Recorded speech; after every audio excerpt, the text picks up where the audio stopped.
We're going to dive into building your team. So if you guys have questions, don't wait. Jump in, unmute yourself, ask. We want this to be interactive as much as possible. So definitely speak up. Do you have automation in here, Robbie, or? Yeah, so once you click, it should go to the next bullet point. Or go to the next slide. It should. Okay, there you go.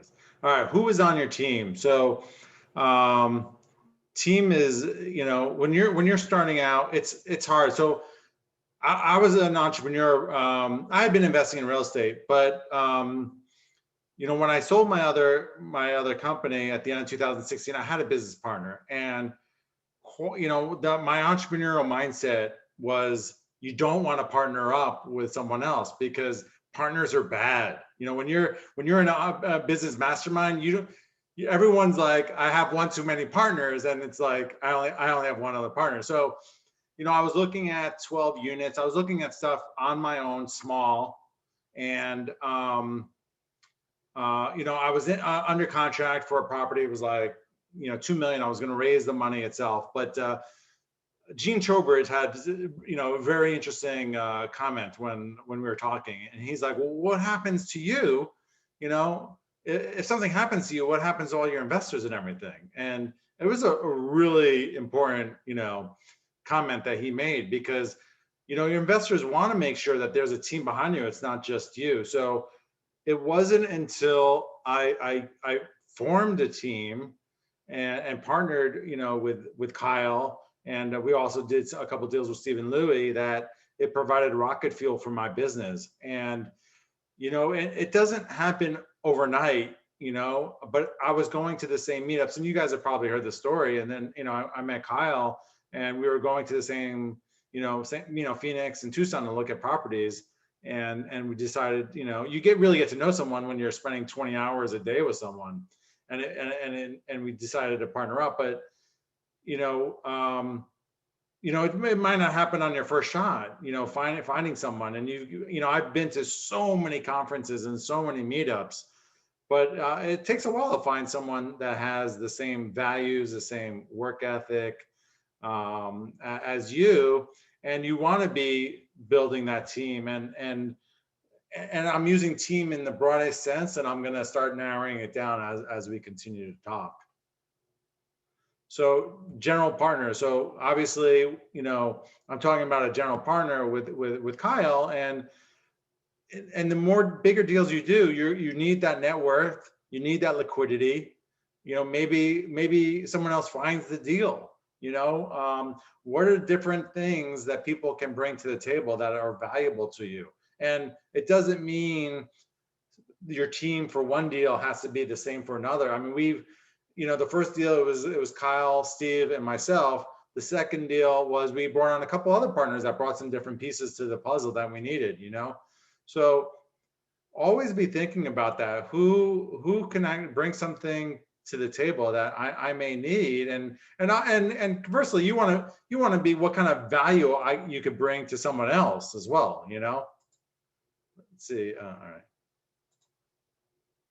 right. So limited partners. Obviously, you need, if you're going to do bigger deals, or eventually you're going to run out of money. So you need limited partners. You need investors, and partners is a better word than investors, because they're partnering with you. They have a lot of faith in you, and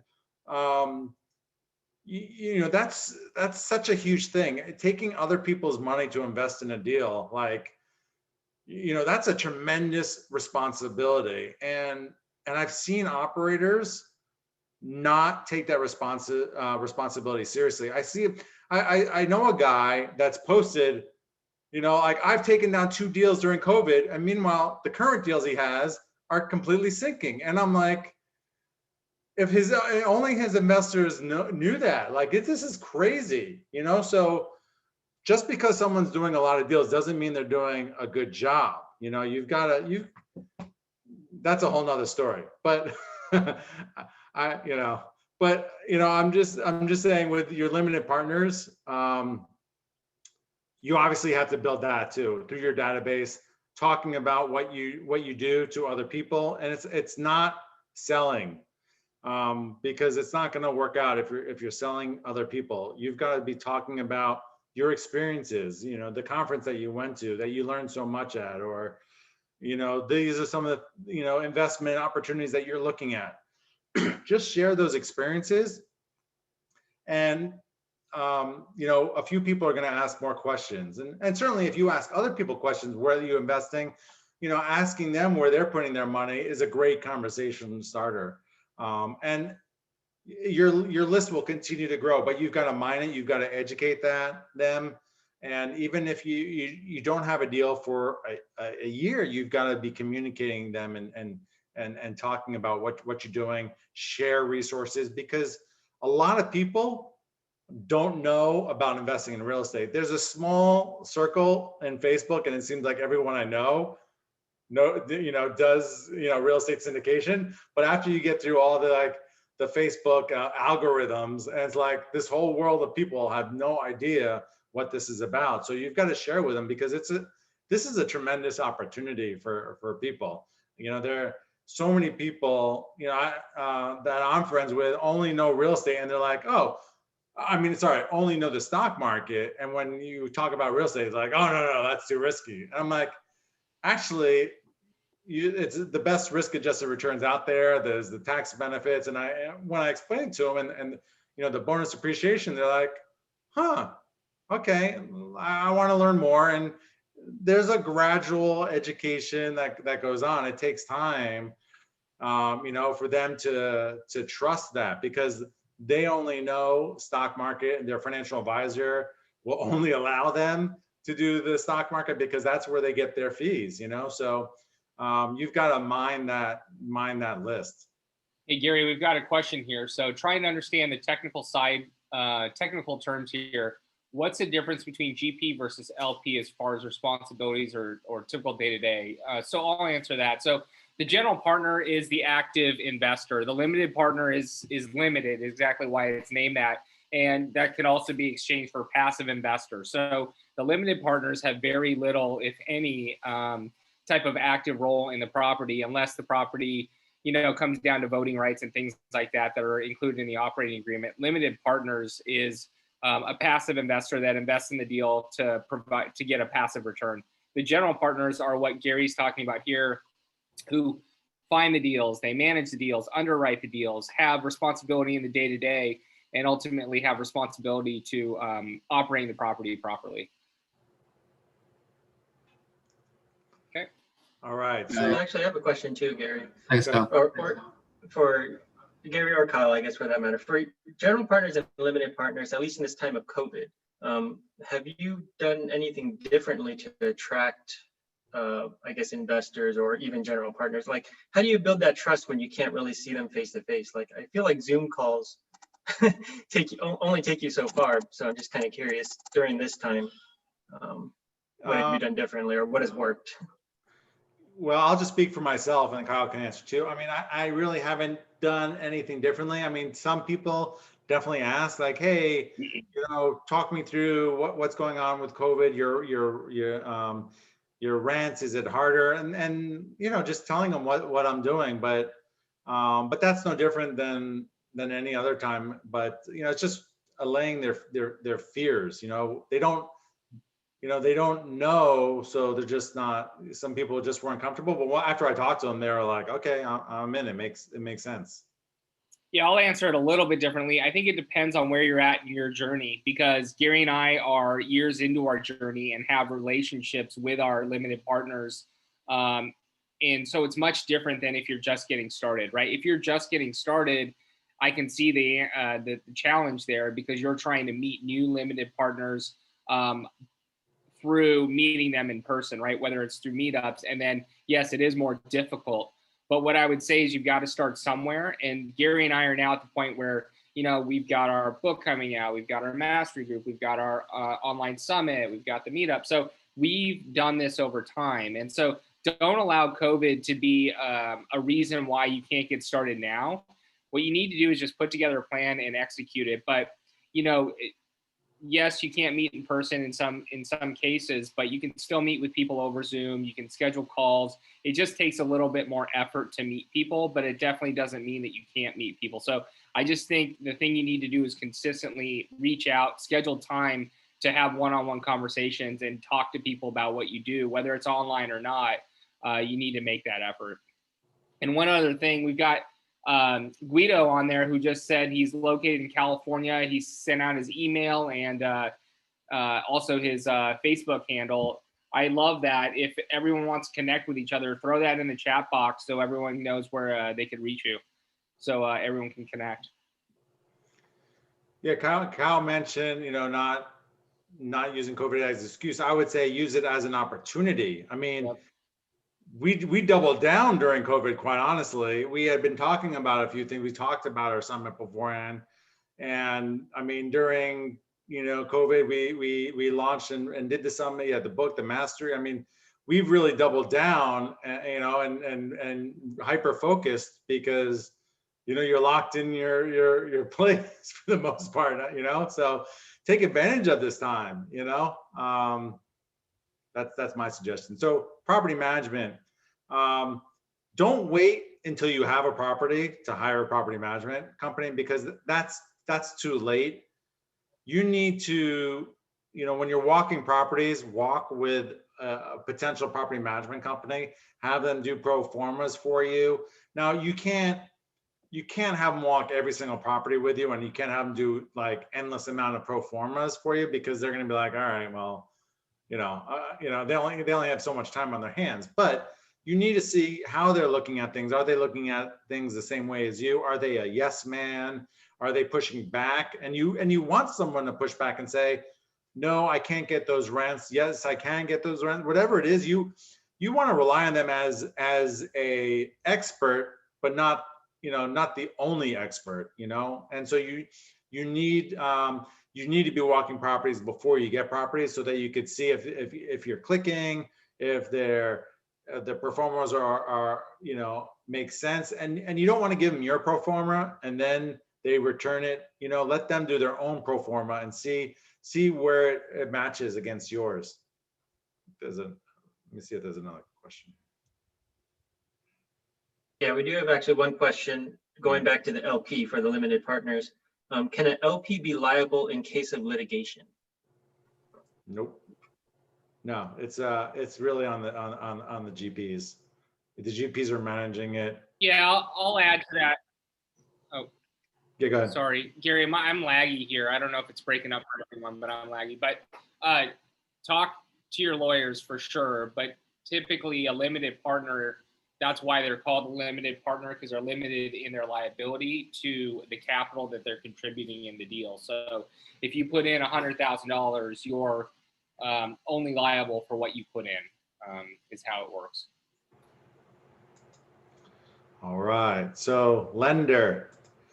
Again, that is super important. You got to have relationships with lenders, not just one, but you want to have relationships with multiple lenders, because different deals make sense for different lenders. A bridge lender, agency debt lender. I mean, there's brokers out there, and you can use them.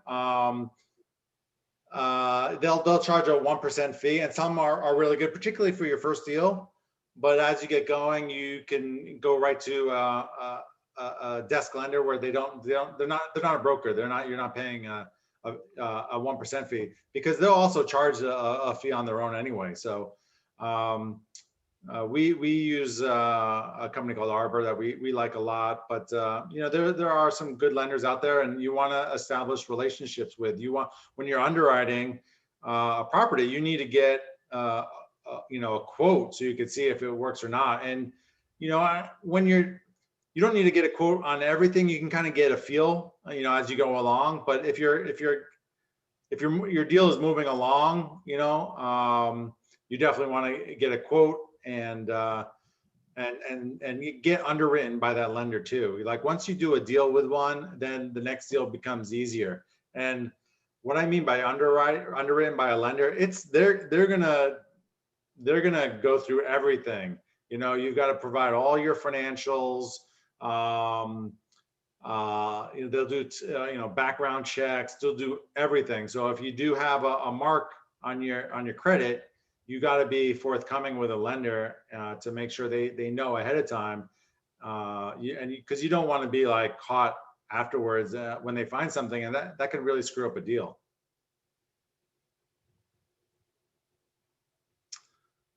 All right, brokers. So you got to have relationships with the real estate brokers in your markets, and if it's a new market for you, what you can do, what a lot of people recommend is going on LoopNet and finding out who are the ones doing the deals that that you're looking at. Is it C class? Is it up to 50 units? Is it more than 50 units?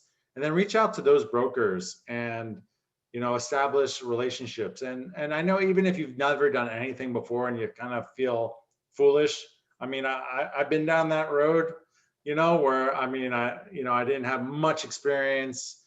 I don't know all the questions to ask, but the more you do it, the more you get the hang of it. You got to start somewhere. And so don't be afraid to start off with a few people that maybe will give you a little bit more time. You'll be able to learn the market from, and then you can kind of move up the food chain too, So, but you have to have those relationships and keep, just like with the limited partners, like you can't just call them once and then wait a year, or just because you're on their email list, expect them to trust that you can close. You need to develop a relationship. They need to know that you're hungry. You need to go out there to that market, buy them a coffee, talk about deals, give them feedback on why you don't like a deal, why you like a deal, so that they know what you like, and you're developing a rapport. And Kyle and Robbie, if you want to add something too, just jump in too, whenever. Yeah, on the broker thing, I think you're right. You do get better with time. One of the things that I have suggested, and you don't want to waste too much of brokers' time, but there's this thing out there where you can just call a burner market, essentially. So if we look in Phoenix and Tucson, you could essentially practice with brokers in Colorado Springs and call them and practice with 5 or 10 of them to get used to talking to brokers, understand their lingo, look what they're looking for, so that you can educate yourself. And then when you call your actual market, you're a little more educated and feel more comfortable. Like I said, you got to be careful with that, because you don't want to waste a broker's time. But I have heard people doing that to feel more comfortable. And then Gary hit on a little bit there, but there are brokers at many different levels. And there may be a broker who says they're in multifamily, but they only sell, 6 to 10 plexes, and you're looking for 50 plus units. And so you want to make sure you find the right broker who's selling the exact product that you're looking for. I mean, maybe that broker that does 6 to 10 units comes across 1 or 2 a year. That's fine. But, there's brokers and spaces that only do institutional level money, 30 plus million. Then there's other ones that kind of do across the gamut, other ones that are 100 plus units, other ones that are 30 to 50. So they have their niches, and it's important to ask those questions. Number one, it'll educate, it'll seem like it'll prove to the broker that you're educated. And then also it will narrow down the field in which of the brokers that you're contacting and building a relationship with. On that, so I guess Kyle and Gary, how many brokers do you, or would you recommend, I guess, always contacting everyone? Because I mean, it'd be nice to contact all of them, but I feel like building a rapport with every single broker is a little difficult. Right. I think it depends. I'll talk to this because I do it. I literally called 59 brokers today, actually, was the day that I called them, and I call them every 3 weeks. And so I have 59 brokers on a list, actually 61 now because I just added 2 on a list between Phoenix and Tucson. And Gary and I don't look in 10 different markets. So I think it would be definitely different if we were looking at multiple markets. It's tough to build relationships, but imagine calling 59 brokers every 3 weeks for 2 years, which is what I've done. And some still don't answer. I still call and leave a message, and I promise you I'm going to get a deal from them eventually. But, the goal is to just keep pounding the pavement.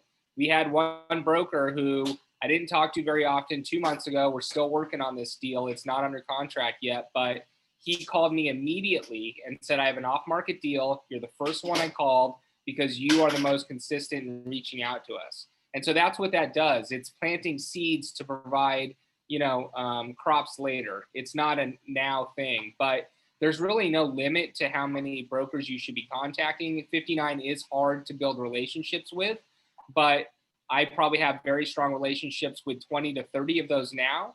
And I'm going to continue to make those stronger and stronger as time goes by.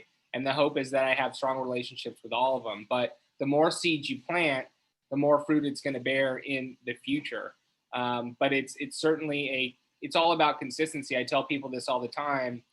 If you want to separate yourself from others in this space or any space in business alone, this is for any business, be consistent. Because people have a very tough time being consistent in anything that they do. And if you are just consistent, you're going to beat out 95% of your competition. And to add one more thing, we wouldn't have gotten our Midtown deal if when Kyle was going out to Tucson and called him, the guy said, well, I just got the keys.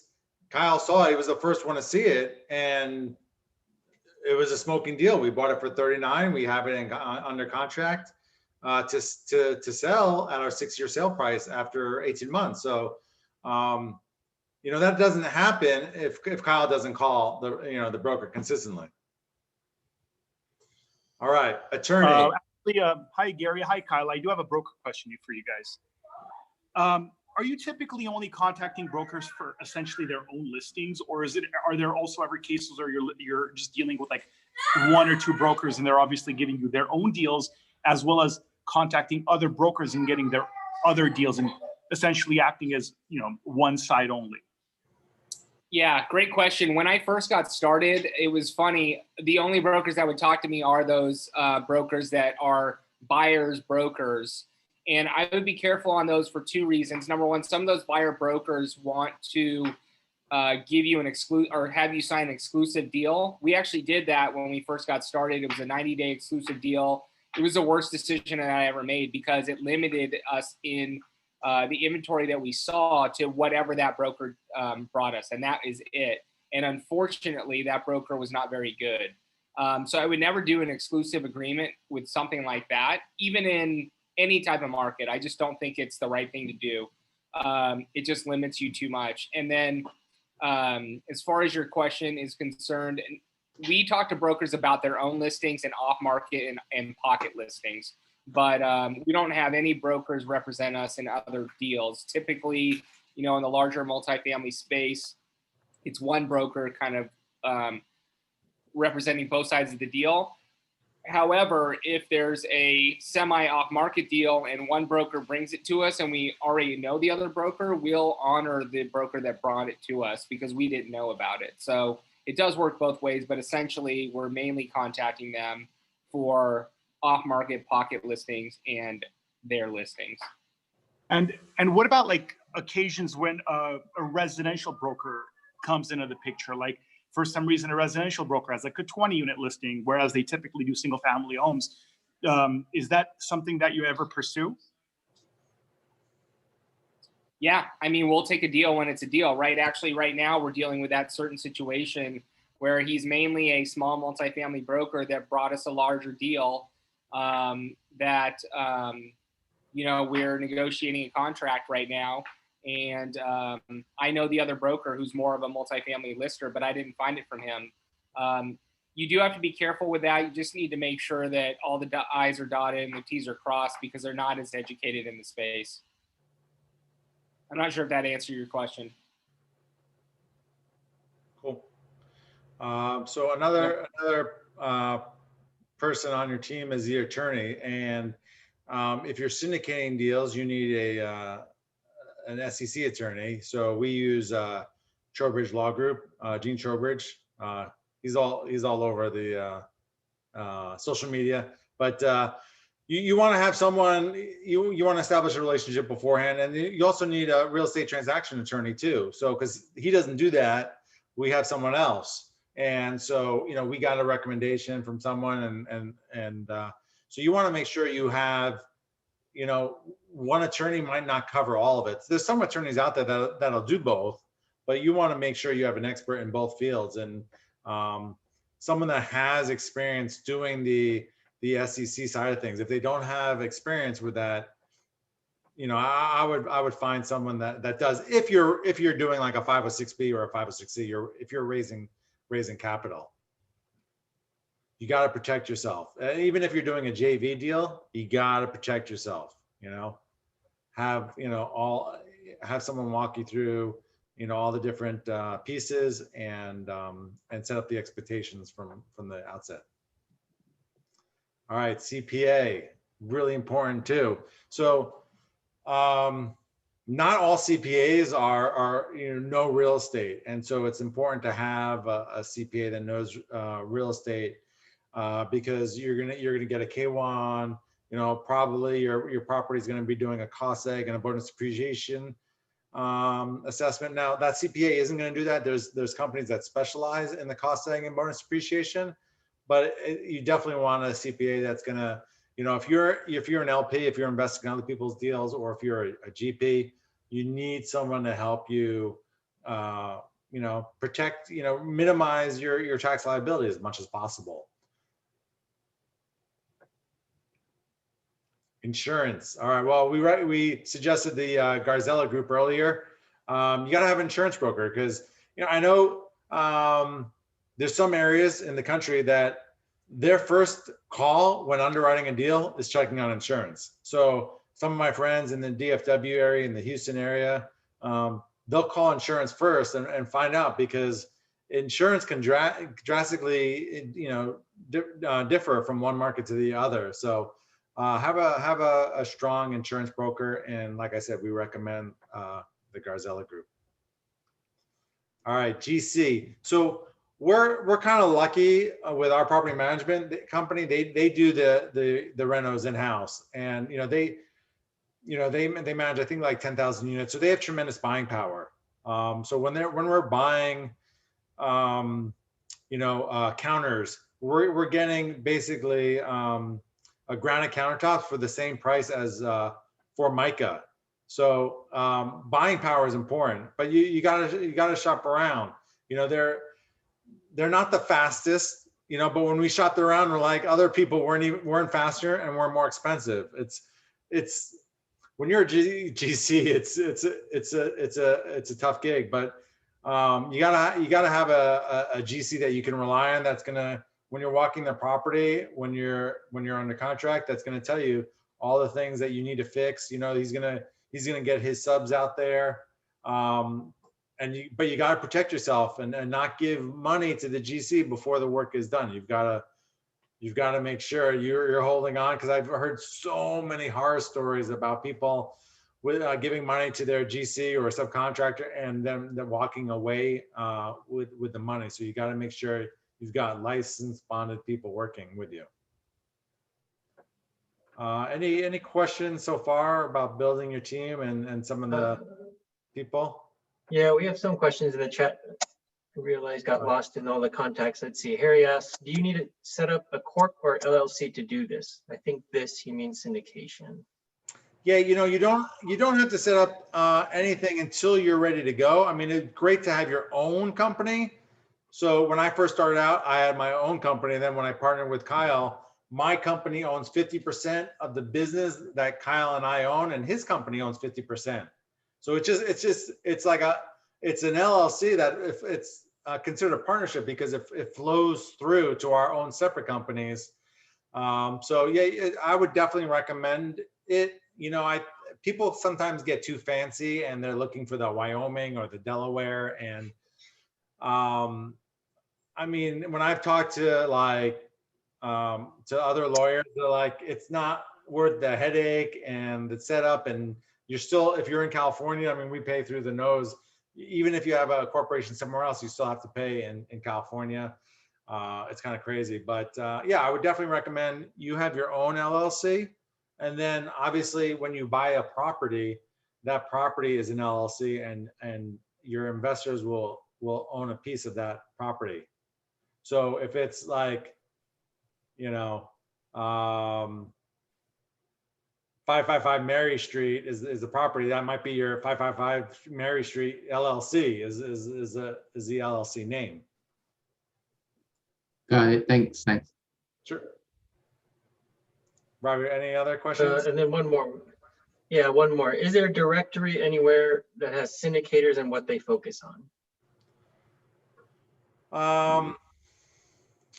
I'm not sure if there's I mean, there are good websites out there that that list, you know, some syndicators. I'm not sure if I've seen what they focus on, but I mean, Google is, you know, an amazing vehicle. So you could pretty much find everything on Google. But if you're looking for syndicators, you know, make sure you do background checks. You talk to other investors that have worked with the syndicators.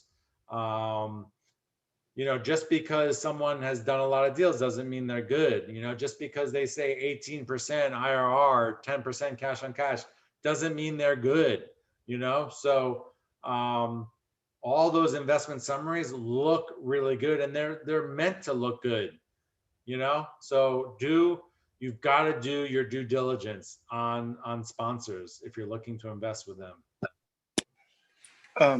Gary, Kyle, I do have one question about an attorney. If you don't mind, sorry, I just barged in. No. Putting aside the whole attorney for syndication, where would an attorney come into the picture in regards to the contract?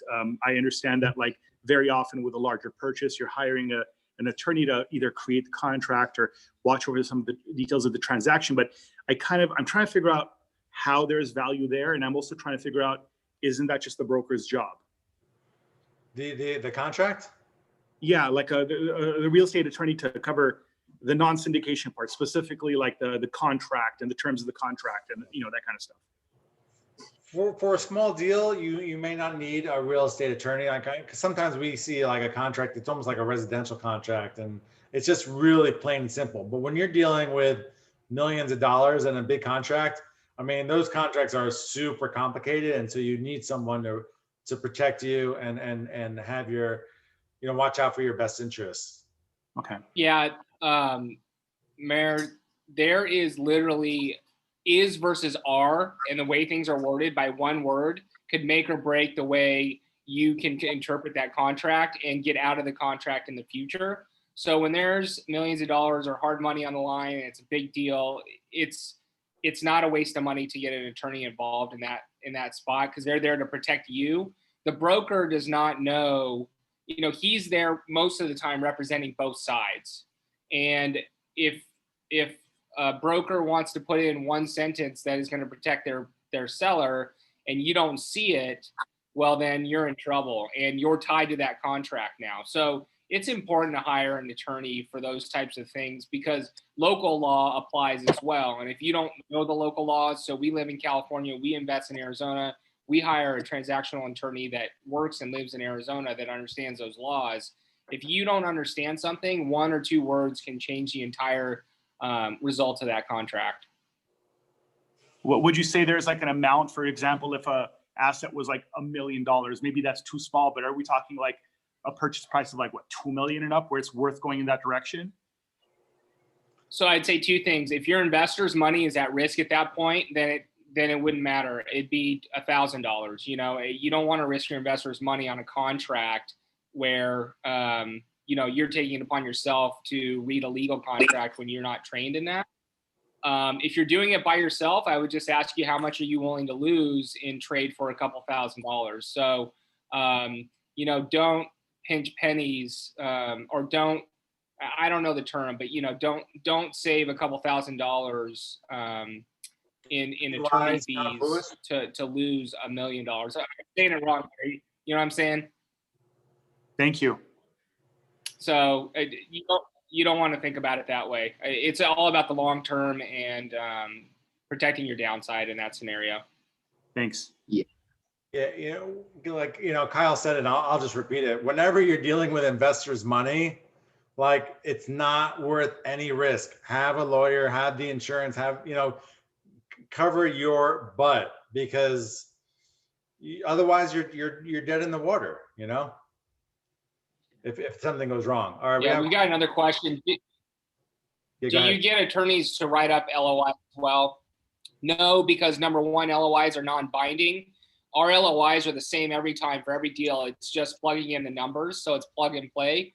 And again, they're non-binding. When you get into the PSA, which the terms in the LOI typically transfer over, but there's no investor money involved at that point. There's none of your own money involved at that point, so you can still get out with no liability.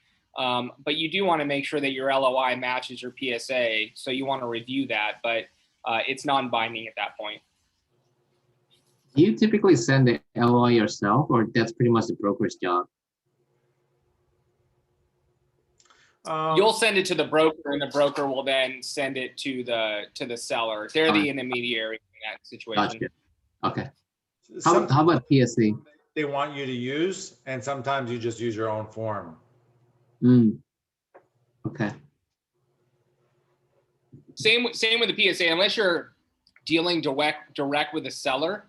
The broker is the intermediary. Even when you request documents and all that kind of stuff, it all goes to the broker. Got it. Cool. Thanks. All right, so we talked on the high level of building your team, you know, outside of your company. Now we'll spend a little bit of time on within your company. So actually, Kyle and I are hiring an executive assistant finally for our company. We've been doing a lot of things for a long time, and things Robbie's been helping out. So big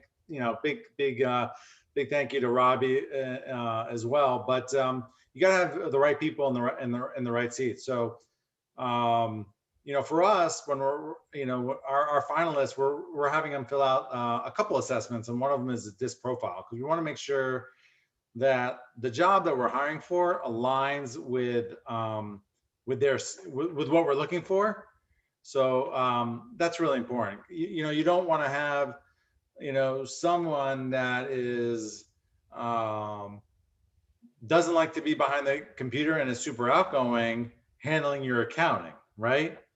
You know, so you got to make sure that you know their skill set and what you're looking for, you know, align. Otherwise, it's going to be a lose-lose situation. So I kind of mentioned the personality assessment. There's a bunch of different assessments out there. There's a Myers-Briggs. There's a few others. You know, find one that works for you. I think the DISC is $72, and I mean, when you're looking about hiring, you know, and spending a lot of money on someone, you know, spending $72 is really, you know, nothing. You know, if you're looking for someone long term and trying to find the right fit. So definitely recommend the personality assessment, and that it'll also help you, you know how to communicate with that person as well. You know, because based on their personality, you know, everyone likes to be talked to kind of differently based on their own personality, and that it gives everyone on the team a really good information on that. Hire slow, fire fast. You guys probably heard this before. You know, if someone, you obviously want to set them up for success and lay out your expectations and give them all the tools to succeed. But if it's not working and you're giving them feedback and it's still not working, then you're best moving on, because rarely does someone, you know, change and work out really well when they've started slow. But it's your responsibility to set them up for success in the beginning. And hiring slow is, you know, finding the right candidate for your position. It's not grabbing the first one. We kind of actually really liked our first interview, but we're not going to hire the first person. We want to go through, you know, a lot of different people and see, oh, well, after our first interview that we were super high on, now she's maybe fourth or fifth on our list, you know, based on the other people that we got to interview. So hire slow, fire fast. And I mentioned it before, expectations. It's so important. You know, if someone doesn't know the expectations that you have, how are they going to meet them?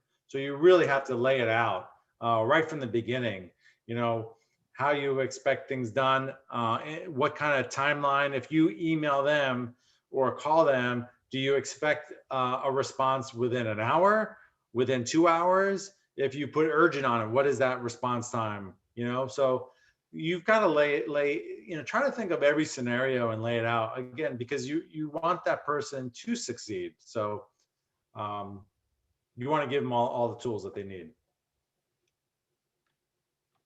Feedback, really important. You've got to let a person know if they're doing well, and if they're not performing well. And if they're not performing well, you've got to look at, you know, is it something that you've done? You didn't explain it correctly. Maybe, you know, they were, you know, whatever the task was, you've got to look back and kind of talk with that person and see what worked and what didn't work. It's so important. You know, the old school was the 1 year reviews for someone to find out if they're doing well. Well, there's no reason to wait a year for someone to know if they're doing well or not. You know, you could let them know project by project. You know, you can in the very beginning, I would have feedback right away. The more feedback they get, the better chance they have to perform at the level that you want.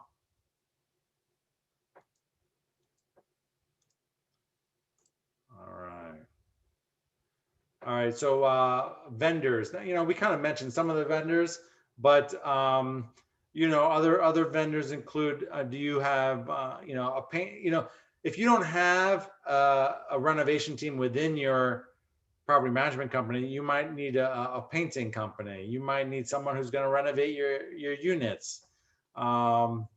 Landscaping. Now, certainly you can lean on your property management company, but you need to establish a list of vendors that you can rely on. And you know, we at one of our properties, you know, we had some crime kick up during COVID, you know, because more people are home, more people have been drinking. Unfortunately, we had a tenant base that we hadn't turned over for some of them, you know, so we had to hire some patrol. And I mean, luckily we have a property management company that has worked with all the different vendors out there, and you know, they've been around for a long time. But a lot of submarkets don't have that, and so you might having to go out yourself and finding vendors. And so I always get referrals from other people. You know, you can reach out to other apartment owners in the area, but you need to establish a list of vendors. And then VAs are an inexpensive way to go to help take off the load that you have, whether it's you know, marketing or you know, coming up with a investment summary. You know, there's a lot of good people out there. So we used they're doing some tracking for us. Kyle, what were the VAs recently done for us? Sorry, what was that? You're breaking up a little bit on my. What has the VAs done for us recently? Skip tracing? Yeah. Yep. So we got a list of you know, apartments that, you know, met a certain criteria for us. So we had some VAs do some skip tracing for us. But you can, you know, any number of different things. VAs are a good way to go. You know, and there's so many different websites out there, and I'm going to put this under the VA category, but just the outsourcing, like Fiverr or Upwork. You know, for our asset management mastery logo, we used 99 designs. I think it cost us $300, but it was a killer design. And I've spent a lot less on logos. And the people that I worked with, like I was pulling my, you know, the hair out of my head, because it's just, you know, we were just working with a few designs and they just weren't hitting it. And then with 99 designs, I mean, we got a ton of different designs, and we were able to keep tweaking them. So there's a lot of, you know, inexpensive resources out there that will help you further your company's growth. I think we got a question for Kyle. What is skip tracing? And do you cold call or do you outsource that to VAs as well?